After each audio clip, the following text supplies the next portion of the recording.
சட்டமன்ற தொகுதிக்கு உட்பட்ட வாக்கா பெருமக்களே, இந்த வேதாரண்ய நகரமே குலுங்குகின்ற அளவிற்கு மக்கள் வெள்ளம். எள்ளு போட்டா எள்ளு கீழே விழாது, அந்த அளவுக்கு எங்கே பார்த்தாலும் மக்கள் வெள்ளம் கடல் போல் காட்சியளிக்கின்றது. எங்கே மக்களை பார்க்கின்ற பொழுது உங்களுக்கு ஆரவார மகிழ்ச்சி. வேதாரண்ய சட்டமன்ற தொகுதி வெற்றி பெற்று விட்டது. திரு ஸ்டாலின் இன்றைக்கு ஒவ்வொரு கூட்டத்திலையும் பேசிட்டு இருக்காரு. ஸ்டாலின் ஒவ்வொரு கூட்டத்திலையும் பேசிட்டு இருக்குது. திராவிட முன்னேற்ற கழக கூட்டணி 200 இடங்களில் வெற்றி பெறும் சொல்றாரு. திரு ஸ்டாலின் அவர்களே, நீங்க காங்கிற கனவு, நீங்க காண்கின்ற கனவு காணல் நீரா போயிரும். சிந்திச்சுக்கீங்க. அனைத்து இந்திய அண்ணா திராவிட முன்னேற்ற கழக தலைமையில அமைக்கப்படுகின்ற கூட்டணி 210 இடங்களிலே வெல்லும். அதுக்கு இந்த வேதாரண்யம் நகரத்தில் கூட்டப்பட்ட மக்களே சாட்சி, இந்த கூடியிருக்க மக்களே சாட்சி. இன்றைக்கு நான் கிட்டத்தட்ட ஒரு 30 இடத்துக்கு 30 தொகுதிக்கு போயிட்டேன். எல்லா தொகுதி காட்டிலும் நாகப்பட்டினம் மாவட்டம் வேதாரண்யம் தொகுதியில் தான் இவ்வளவு மக்கள் வெள்ளம். உங்களுடைய ஆரவாரம், உங்களுடைய ஆதரவு, உங்களுடைய முகத்தில் பார்க்கின்ற பிரகாசமான வெளிச்சமே இந்த தொகுதி வெற்றி பெற்று விட்டது. கிராமத்தில் சொல்லுவாங்க, விளையம்பயிர் முளையிலே திரின்னு சொல்லுவாங்க. ஆக வெற்றியினுடைய ரகசியம் உங்களுடைய முகத்திலே பார்த்தா தெரியுது. ஆக இந்த சிறப்பான ஏற்பாடு செய்த இந்த மாவட்டத்தின் மனிதர், இந்த தொகுதியினுடைய சட்டப்பேரவை உறுப்பினர், மாவட்ட கழக செயலாளர், கழக அமைப்பு செயலாளர் அருமை அண்ணன் YS மணியன் அவர்களே, முன்னாள் அமைச்சர் அண்ணன் ஆர் ஜீவானந்தம் அவர்களே, கழக அமைப்பு செயலாளர் முன்னாள் MLA சகோதரர் ஆசைமணி அவர்களே, முன்னாள் அமைச்சர் சகோதரர் திரு K.A. ஜெயபால் அவர்களே, முன்னாள் MLA திரு பாபுவேல் முருவேல் அவர்களே, மற்றும் இந்த நிகழ்ச்சியிலே பங்கு பெற்றிருக்கின்ற திரு ஆர் சண்முக ராஸ் அவர்களே, ஒன்றிய செயலாளர் திரு ஆர் கிரிதரன் அவர்களே, ஒன்றிய செயலாளர் திரு அவையார் பால அவர்களே, மற்றும் காசிநாத பாரதி அவர்களே, தங்க சபரிராஜன் அவர்களே, திரு நமச்சிவாயம் அவர்களே, திரு டி பிச்சையன் அவர்களே, திரு ஆர் திவாகரன் அவர்களே, திரு எஸ் செங்கோட்டன் அவர்களே, திருமதி கமலா அன்பழகன் அவர்களே, திரு ST ரவிச்சந்திரன் அவர்களே, திரு திலீபான் அவர்களே, திரு மாணிக்கவாஸ் அவர்களே, திரு பகுதீன் அவர்களே, திருமலை செந்தில் அவர்களே, மற்றும் தமிழ் மாநில காங்கிரஸ் சேர்ந்த மாவட்ட தலைவர் திரு NS நாராயணசாமி அவர்களே, பாரதிய ஜனதா மாவட்ட தலைவர் திரு G விஜயேந்திரன் அவர்களே, பாரதிய ஜனதா கட்சியை சேர்ந்த பொதுக்குழு உறுப்பினர் திரு தங்க வரதராஜன் அவர்களே, செயற்குழு உறுப்பினர் திரு K நேதாஜி அவர்களே, இந்திய ஜனநாயக கட்சியுடைய பொறுப்பாளர் ஆர் பிரபு அவர்களே, மற்றும் திரளான நிகழ்ச்சியிலே பங்கு பெற்றுகின்ற அனைத்து இந்திய அண்ணா திராவிட முன்னேற்ற கழகத்திலே பொறுப்புகளை வைக்கின்ற அனைத்து நிர்வாகிகளே, கழக உடன்பிறப்புகளே, மற்றும் கூட்டணி கட்சி சேர்ந்த நிர்வாகிகளே, தொண்டர்களே, விவசாயிகளே, விவசாய தொழிலாளிகளே, பெரியவர்களே, தாய்மார்களே, மகளிரை சேர்ந்த சகோதரிகளே, இளைஞர் வட்டாளங்களே, பத்திரிகையாளர்களே, ஊடகங்களே, அனைவருக்கும் என்னுடைய முதற்கண் வணக்கத்தை உறுத்தாக்கிட்டு இன்றைய தினம் இந்த வேதாரண்யம் சட்டமன்ற தொகுதி விவசாயிகள் நிறைந்த பூமி. இது பிரதான தொழில் வேளாண் தொழில். அதே போல மீனவ மக்கள் சிறிதளவு இருக்கிறாங்க. ஆக இரண்டும் நிறைந்த பகுதி வேளாண் தொழில். ஆக இந்த மக்களுக்கு தேவையான திட்டங்களை கொண்டு வந்த அரசாங்கம் அதிமுக அரசாங்கம். கண்ணை இமைகாப்பதை போல வேளாண் பெருமக்களையும் வேளாண் தொழிலாளிகளையும் பாதுகாத்த அரசாங்கம் அதிமுக அரசாங்கம். அதிமுக அரசாங்கம் இருக்கின்ற பொழுது இந்த உழவர் பெருமக்கள், விவசாயிகள், தொடக்க வேளாண் வங்கி பெறப்பட்ட பயிர்க்கடன் 2 முறை தள்ளுபடி செய்யப்பட்ட அரசாங்கம் அதிமுக. விவசாயிகளுக்கு நீர் ஆதாரம் முக்கியம். அந்த நீரை முழுமையாக இந்த விவசாயிகளுக்கு கொடுக்க வேண்டும் என்பதற்காக ஏரி, குளம், குட்டை அனைத்து பகுதியிலும் தூர் வாரப்பட்டது. குடிமராமத்து திட்டத்தின் மூலமாக செஞ்சமுல்ல. அதனால ஏரி ஆழமாச்சு, மழை நீர் அதிகமா சேமிச்சு வைக்க முடிஞ்சது. அள்ளப்பட்ட இந்த வண்டல் மண் விவசாயிகளுக்கு இலவசமா கொடுத்தோம். திமுக ஆட்சியில ஒரு லோடு மண் அள்ள முடியுமா? அள்ள முடியுமா?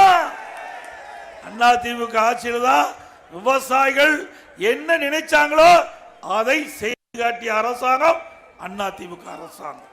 அது மட்டும் இல்ல, விவசாயிகளுக்கு 24 மணி நேரம் மும்மணி மின்சாரம் கொடுத்தோம். எந்த நேரத்தில் போனாலும் மின் மோட்டரை இயக்கலாம். அதே போல விவசாயி தொழிலாளி அவளுக்கு பசு வீடுகள் கட்டி கொடுத்தோம். உழவர் பாதுகாப்பு திட்டத்தில் அவளுக்கு உதவி செஞ்சோம். முதியோர் உதவித்தொகை வாரி வழங்கணும். நான் முதலமைச்சர் காலத்தில் ஒரே நேரத்தில் 5 லட்சம் பேர்களுக்கு முதியோர் உதவித்தொகை வழங்கப்படும் என்று அறிவிப்பு கொடுத்து உழைக்கும் திறனற்ற முதியோர்களை தேர்ந்தெடுத்து சுமார் 4,85,000 பேர்களுக்கு முதியோர் உதவித்தொகை வழங்கிய அரசாங்கம் அதிமுக அரசாங்கம். அது மட்டுமல்ல, அனைத்து இந்திய அண்ணா திராவிட முன்னேற்ற கழக ஆட்சியில் தான் இந்த உப்பு நீர் கடல் நீர் உள்புதை தடுக்க ரெகுலேட்டர் அமைச்சு கொடுத்தோம். கிட்டத்தட்ட கடல் பேக் வாட்டர் 4-5 கிலோமீட்டருக்கு சென்று அங்க இருக்கிற விளைநிலங்கள்லாம் பாதிக்கும். விவசாயிகள் பாதிச்சாங்க. விவசாயிய கோரிக்கை ஏற்று அங்கே உப்பு நீர் புகாம தடுத்து நிறுத்தி விவசாயிய விளைநிலை பாதுகாத்தது அதிமுக அரசாங்கம். அது மட்டுமல்ல, கஜா புயல் இங்கே வேதாரணி தான். இங்கே இந்த புயல் இன்றைக்கு புயல்ங்கிற கண் இங்கதான் உருவாக்கப்பட்டது. அதனால கடும் சேதம். இன்றைக்கு வீடுகள் எல்லாம் காற்றில் பறந்து விட்டது. விளைநிலங்கள் எல்லாம் பாதிக்கப்பட்டு விட்டது. பாதிக்கப்பட்ட மக்களுக்கு ஓடோடி வந்து உதவி செய்த அரசாங்கம் அதிமுக அரசு. அரசின் சார்பா ஒரு தொகுப்பு 4,800 ரூபாயில அதுல பொருள்லாம் அடங்கிலாம் உங்களுக்கு கொடுத்தோம். அது இல்லாத நிறைய மக்கள் கொடுத்ததெல்லாம் உங்களுக்கு கொண்டாந்து கொடுத்தோம். மின்கம்பா அத்தனை சாஞ்சி போச்சு. குடி பிரச்சனை. ஏனாங்க மேல்நிலை தொட்டிக்கு தண்ணி ஏற்ற முடியல.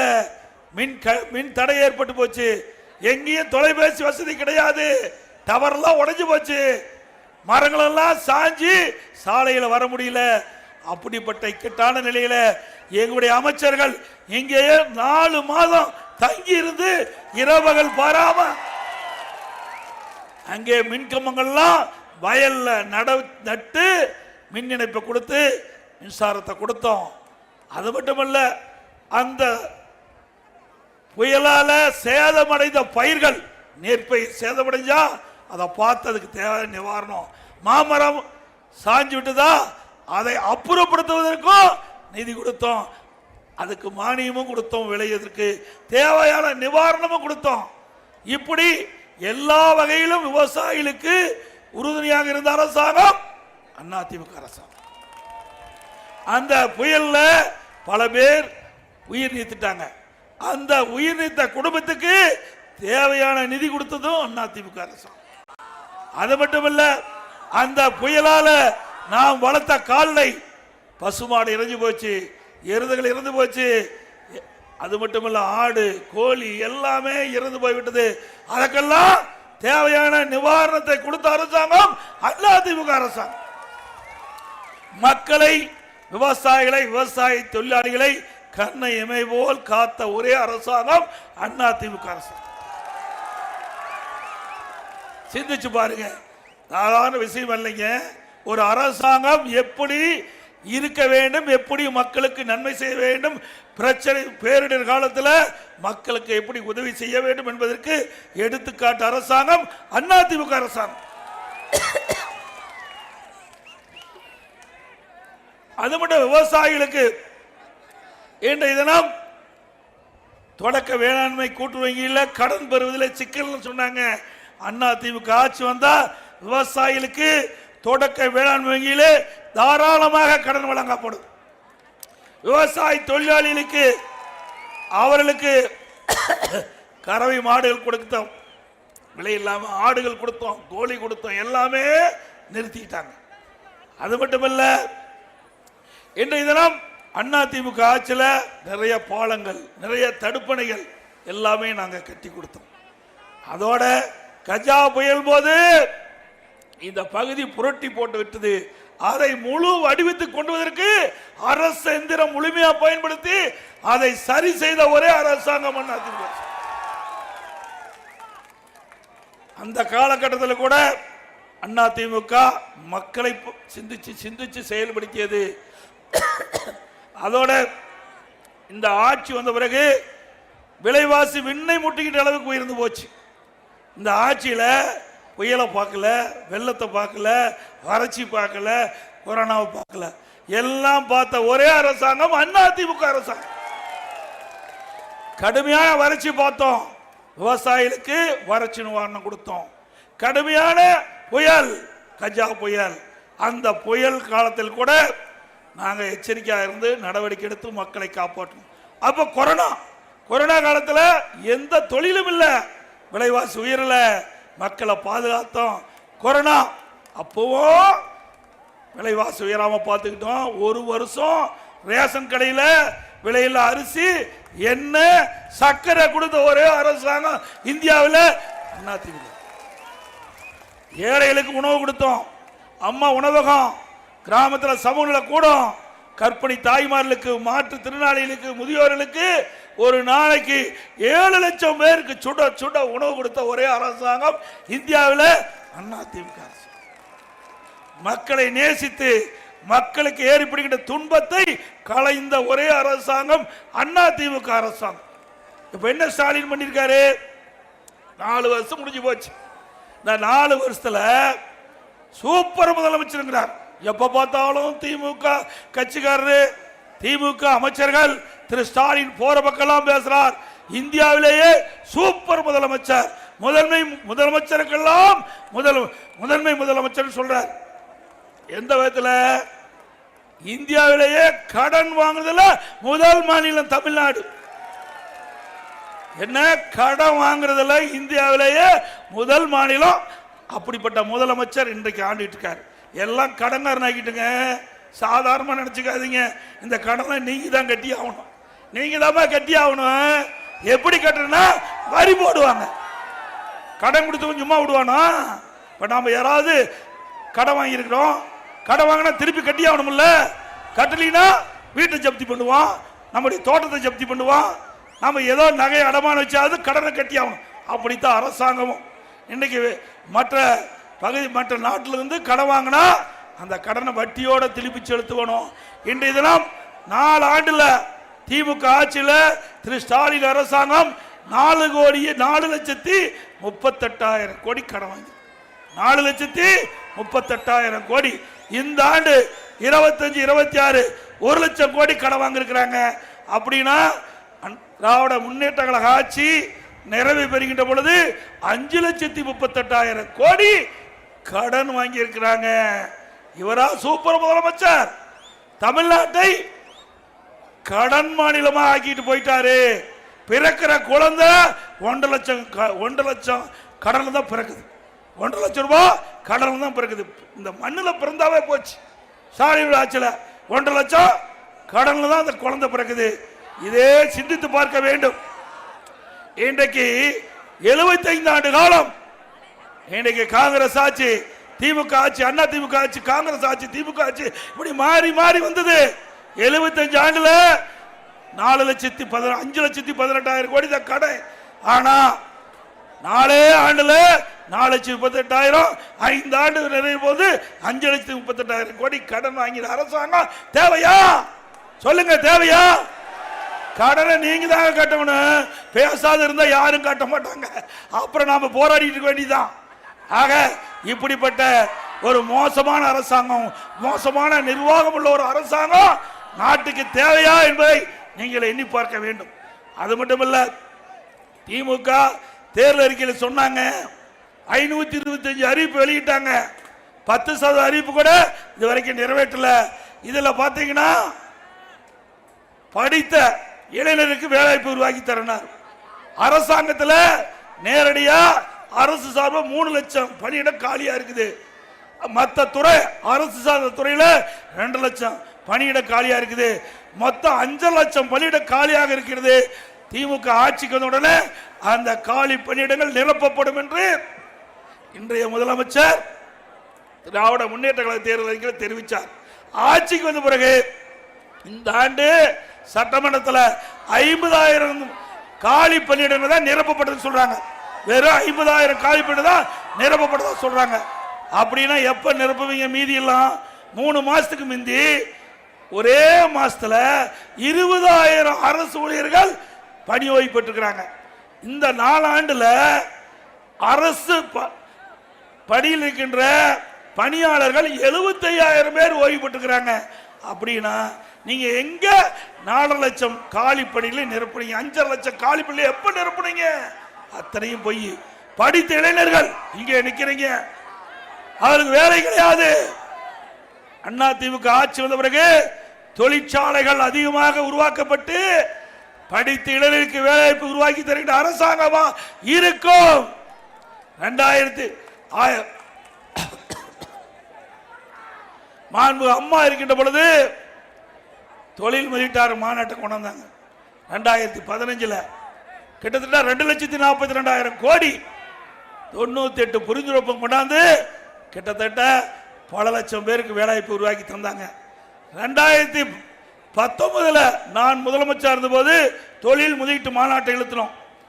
ஈர்த்து 3,05,000 கோடி கடனை தொழில் முதலீட்டு ஈர்த்தோம். அதுல கிட்டத்தட்ட 304 தொழில் நிறுவனங்கள் புரிந்துணர்வு ஒப்பந்தம் போட்டாங்க. இன்றைக்கு அந்த பணியெல்லாம் நடந்துகிட்டு இருக்குது.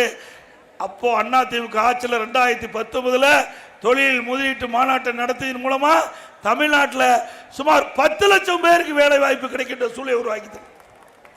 இப்ப ஸ்டாலினுடைய அரசாங்கம் மிகப்பெரிய நாடகத்தை அரங்கேற்றி இருக்குது.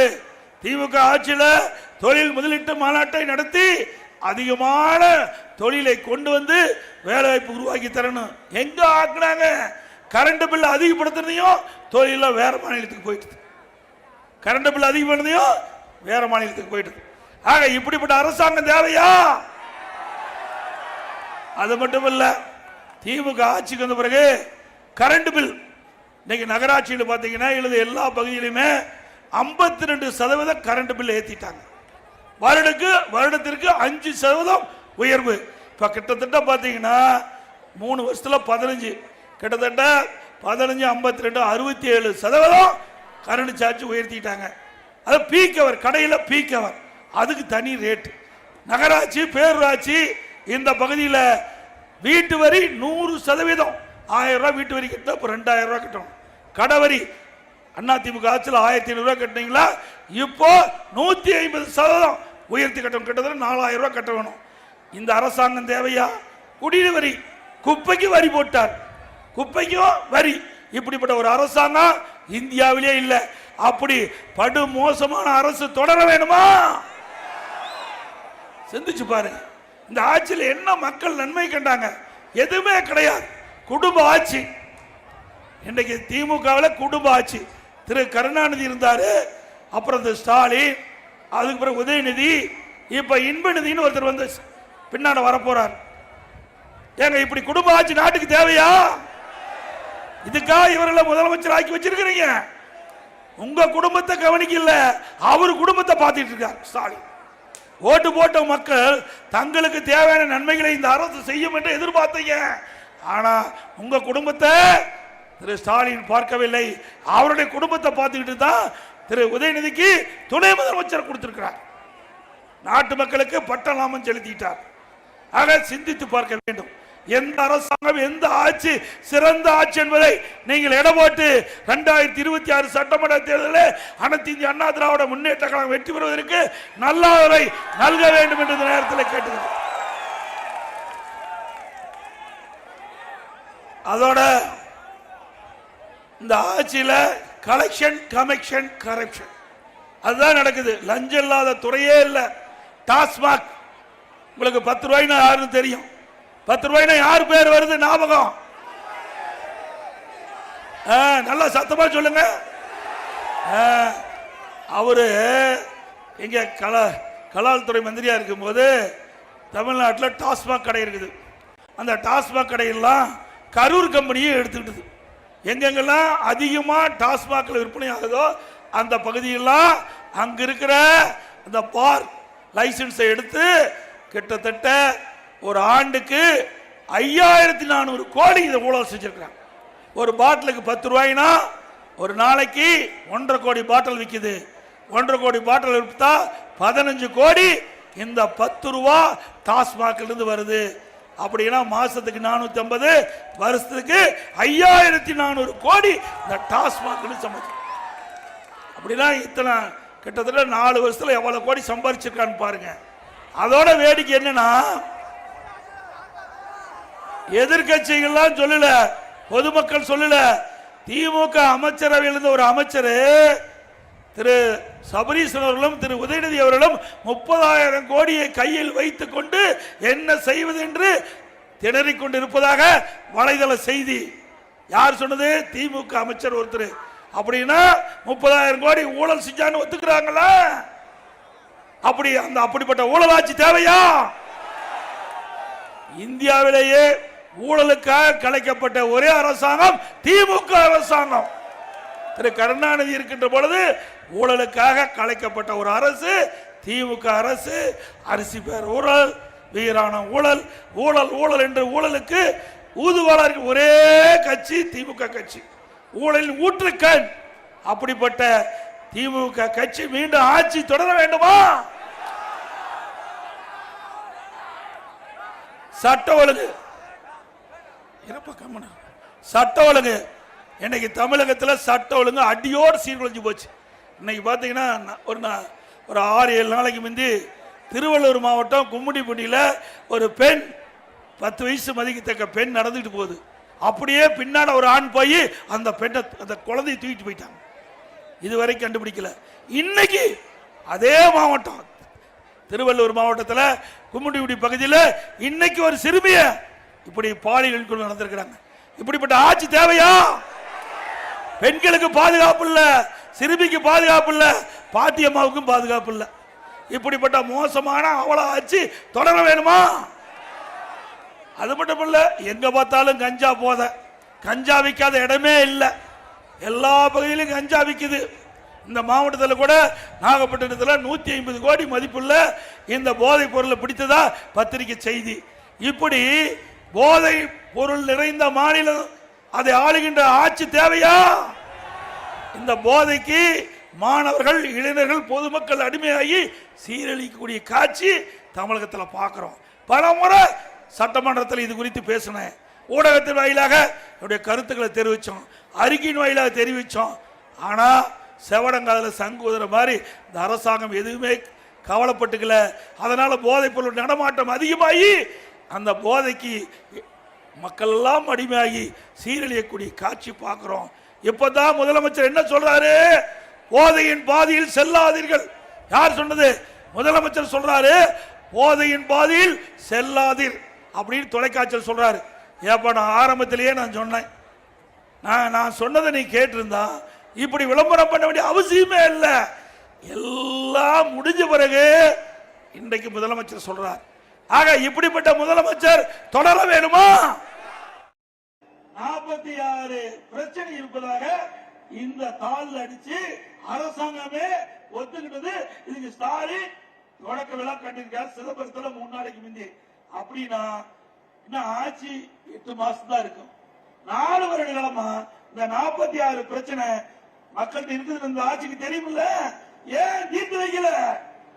ஏங்க தீர்த்து வைக்கல? அடுத்த ஆண்டு தேர்தல் வர இருக்குது.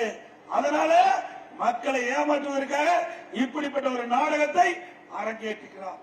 நான் சதுரங்க வேட்டையில ஒரு வசனம் வரும், மக்களை ஏமாற்ற வேணும்னா ஆசையை தூண்ட வேணும். உங்களுக்கு எல்லாம் ஆசையை தூண்டி இப்படிப்பட்ட ஒரு தாள் அடிச்சு வீட்டுக்கா வந்து கொடுக்கிறார். அதோட கேவலம், இன்னைக்கு மக்கள் செல்வாக்கு எழுதுட்டாங்க. இந்த அரசாங்கம் திமுக உறுப்பினரே யாரும் சேரல. உடனே ஸ்டாலின் பார்த்தா ஓரணியில் தமிழ்நாடு பேர வச்சாரு. வீட்டுக்கு போய் கதவை தட்டி, அம்மா தாயே, நீங்க எங்க கட்சியில உறுப்பினர் சேர்ந்துங்க கெஞ்சற அளவுக்கு கேவலமா போன கட்சி திமுக கட்சி. எங்க கட்சி பத்தி பேசுற, எங்களை பத்தி விமர்சனம் செய்யற, ஸ்டாலின் அவர்களே, அனைத்து இந்திய அண்ணா திராவிட முன்னேற்ற கழகத்தை விமர்சனம் செய்வதற்கு எந்த தகுதியும் அறிவுரையும் இல்லை. அண்ணா திமுக பொன்மனச்செம்மல் புரட்சி தலைவர் எம்ஜிஆர் என்ற மாமனிதர் தொடங்கப்பட்ட கட்சி. இதே புரட்சி தலைவர் அம்மா என்ற தெய்வ சக்தி படைத்த அம்மாவர்கள் கட்டி காத்த கட்சி. இருவரும் தலைவர் வழியிலே நடக்கின்ற கட்சி அண்ணா திமுக கட்சி. அம்மா மறைவுக்கு பிறகு ஏராளமான திட்டங்களை கொண்டு வந்து நிறைவேற்றி நன்மதிப்பை பெற்ற கட்சி அண்ணா திமுக கட்சி. உங்களை போல் ஊழல் நிறைந்த கட்சி அல்ல, ஊழலுக்காக கலைக்கப்பட்ட கட்சி அரசாங்கமும் இல்ல. மக்களுக்கு என்ன எண்ணுகிறார்களோ அதை எண்ணத்தை நிறைவேற்றுகின்ற ஒரே அரசாங்கம் அண்ணா திமுக அரசாங்கம், அண்ணா திமுக கட்சி என்பதை நேரத்தில் தெரிவித்து, இன்னைக்கு வேதாரண்யம் சட்டமன்ற தொகுதியில நிறைய திட்டங்களை நிறைவேற்றுகிறோம். அது முக்கியமானது விவசாயத்தை பாதிக்கக்கூடியது. கடல் நீர் அந்த உட்புகாமல் அங்கே நன்னீர் கடலுக்கு போகாமலும் தடுப்பதற்காக 5 ஆறுகளில் தடுப்பணைகள் சுமார் 570 கோடியில் கட்டணும். அந்த 2 தடுப்பணை இந்த வேதாரண்யம் தொகுதியில கட்டி கொடுத்துருக்கோம். அதே போல இந்த மாவட்டத்தில் பிரம்மாண்டமான அரசு மருத்துவமனை நீ கட்டி கொடுத்த அரசு மருத்துவக் கல்லூரி மருத்துவமனை நல்ல அற்புதமா கட்டி கொடுத்தோம். அங்க டாக்டரும் இல்ல, நர்ஸும் இல்ல. எப்படி வைத்தியம் பண்றது? மீண்டும் அண்ணா திமுக ஆட்சி வந்த பிறகு எங்கே நாகப்பட்டினம் மாவட்டத்தில் கட்டப்பட்ட அரசு மருத்துவக் கல்லூரி மருத்துவமனையில சிறந்த சிகிச்சை. அப்போலோ ஹாஸ்பிட்டல் என்ன சிகிச்சை கிடைக்குதோ, அப்போலோ ஹாஸ்பிட்டல் என்ன அறுவை சிகிச்சை செய்யறாங்களோ அதே அறுவை சிகிச்சை உயர்தர அறுவை சிகிச்சை நாகப்பட்டினத்தில் அரசு மருத்துவக் கல்லூரி மருத்துவமனை செய்யப்படும். அண்ணா திமுக ஆட்சியில் கொண்டு வரப்பட்ட திட்டம் என்ற காரணத்திற்காகவே டாக்டர் நியமிக்கல. அப்படிப்பட்ட அவல ஆட்சி தேவையா? கஜா புயல் பாதிக்கப்பட்ட மக்களுக்கு உதவி. அதே போல ஆறுகாட்டுத்துறைக்கு 150 கோடியில மீன்பிடி துறைமுகம், வெள்ளப்பள்ளம் மீன்பிடி துறைமுகம் 120 கோடியில, 12 கோடியில செம்மோடியில் அரசு தொழிற்பயிற்சி நிலையம், துப்புர பணியாளருக்கு அடுக்குமாடி குடியிருப்பு வழங்கப்பட்டது. வேதாரண்யம் நகராட்சியில் கஜா புயலால் பாதிக்கப்பட்ட பட்டாள மக்களுக்கு 1360 பேருக்கு அடுக்குமாடி குடியிருப்புகள் கட்டுவதற்கு ஆணை போட்டு இன்றைய தினம் கட்டியிருக்கிறாங்க. அதை இன்னும் முழுமை பெறல, சம்பந்தப்பட்டவர்களுக்கு ஒப்படைக்கல. தலைநகரில் 1500 நபர்களுக்கு தனிநபர் வீடு 300 வீடு முடிஞ்சிருக்குது. உண்டான பணத்தையும் கொடுக்கல. அண்ணா திமுக ஆட்சி வந்த பிறகு அதையும் நிறைவேற்றி தரப்படும். டெல்டா மாவட்டங்களை பாதுகாக்கப்பட்ட வேளாண் மண்டலமாக கொண்டது அண்ணா திமுக ஆட்சி. திரு ஸ்டாலின் அவர்கள் திமுக ஆட்சி இருக்கின்ற போது துணை முதலமைச்சர் தொழில்துறை அமைச்சராக இருந்தார். அப்போ ஈத்தேன் கொண்டுவதற்கு புரிந்துணர்வு ஒப்பந்தம் போட்டார். விவசாயிகளுடைய பூமியெல்லாம் அபகரிக்க பார்த்தார். இதே அனைத்து இந்திய அண்ணா திராவிட முன்னேற்ற கழக ஆட்சி இருக்கின்ற பொழுது ஈத்தேன் வருவதற்கு திட்டம் போட்டாங்க. அதையெல்லாம் தடுத்து நிறுத்தி சட்ட பாதுகாப்பு கொடுத்து பாதுகாக்கப்பட்ட வேளாண் மண்டலமா உங்களுக்கு கொடுத்திருக்கிறோம். டெல்டா மாவட்டத்தை குடிமராமத்து திட்டத்தின் மூலமாக ஏரிக்குள்ள அணைத்து தூர்வாரிட்டோம். விவசாயிகளுக்கு 100% பயிர் காப்பீட்டு திட்டம் கொடுத்தோம். எப்ப இயற்கை பேரிடுவதோ அப்பெல்லாம் பயிர் சேதமாகி கணக்கிட்டு 100% இழப்பீட்டு தொகை கொடுத்த ஒரே அரசாங்கம் அண்ணா திமுக அரசு. விவசாயிகளுக்கு பாத்தீங்கன்னா 2 ஏக்கருக்கு மேல கொடுக்க மாட்டாங்க இழப்பீடு. ஆனா விவசாயி எத்தனை ஏக்கர் நிலம் வச்சிருந்தாலும் பாதிக்கப்பட்ட அத்தனை ஏக்கர் நிலத்திற்கும் அந்த சேத மதிப்பீடை கணக்கிட்டு 100% பயிர் காப்பீட்டு திட்டத்தில் இழப்பீட்டு தொகை கொடுத்த ஒரே அரசாங்கம் அண்ணா திமுக அரசாங்கம். அதே போல தகவல பத்திரப்பதிவு கட்டிடம் வேதாரண்யத்தில் 130 கிலோவாட் துணைமின் தொடங்கப்பட்டு அங்க எந்த குறைபாடும் இல்ல. மின் அழுத்தம் எதையும் குறையாம, வோல்டேஜ் குறையாம நம்ம பார்த்துக்கிட்டோம். அதிமுக ஆட்சியில் வேதாரண்யம் வேதமில் ஏரியை தூர்வாரி தடுப்பு சுவர் அமைத்து அழகுபடுத்தி வேதாரண்யம் அரசு மருத்துவமனை மாவட்ட தலைமை மருத்துவமனையா உயர்த்தி கொடுத்துருவோம். வேதாரண்யத்தில் கோட்டாட்சி அலுவலகம், வண்டுவாச்சாரியில தோட்டக்கலை பண்ணை நிறைய கொடுத்திருக்கிறோம். நிறைய இருக்குது. அது மட்டும் இல்ல, வேதாரண்யத்தில் வேத ஆயுத ஆடை பூங்கா அமைக்க அனைத்து பணிகளும் முடிந்து மத்திய மாநில அரசுகள் உதவித்தொகை வழங்காதால் நிலுவையில் உள்ளது. இப்பணி நிறைவேற்றால் 21,000 பெண்களுக்கு வேலைவாய்ப்பு கிடைக்கும். இது அதிமுக ஆட்சி வந்த உடனே மத்திய அரசோட பேசி உதவித்தொகை பெற்று இந்த திட்டம் நிறைவேறி இந்த பகுதிக்கு ஏழை எளிய பெண்கள் அந்த வேலை வாய்ப்பு கிடைக்க நடவடிக்கை மேற்கொள்ளப்படும். வேளாண் சாலை மேம்படுத்தும். வேளாண் காவல்துறை கண்காணிப்பாக கட்டப்பட்டது. தலைநகர் பகுதிக்கு புதிய தீயணைப்பு நிலையம் கொடுத்தோம். வேளாண் புதிய பேருந்து நிலையம் தொடங்க ஆணையிட்டது. இப்படி பல திட்டங்களை கொண்டு வந்து நிறைவேற்றப்பட்ட அரசு அதிமுக அரசு என்பதை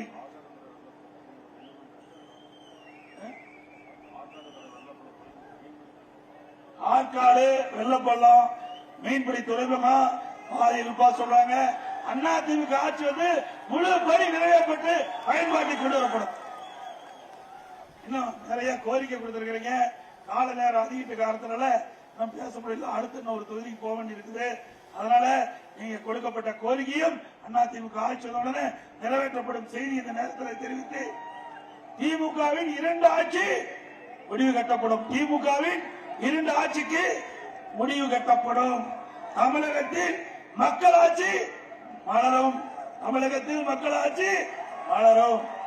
இதேபோல மக்களை காப்போம், தமிழகத்தை மீட்போம். மக்களை தமிழகத்தை மக்களை தமிழகத்தை மக்களை தமிழகத்தை ஸ்டாலின். நன்றி, வணக்கம். மக்களை காப்போம், தமிழகத்தை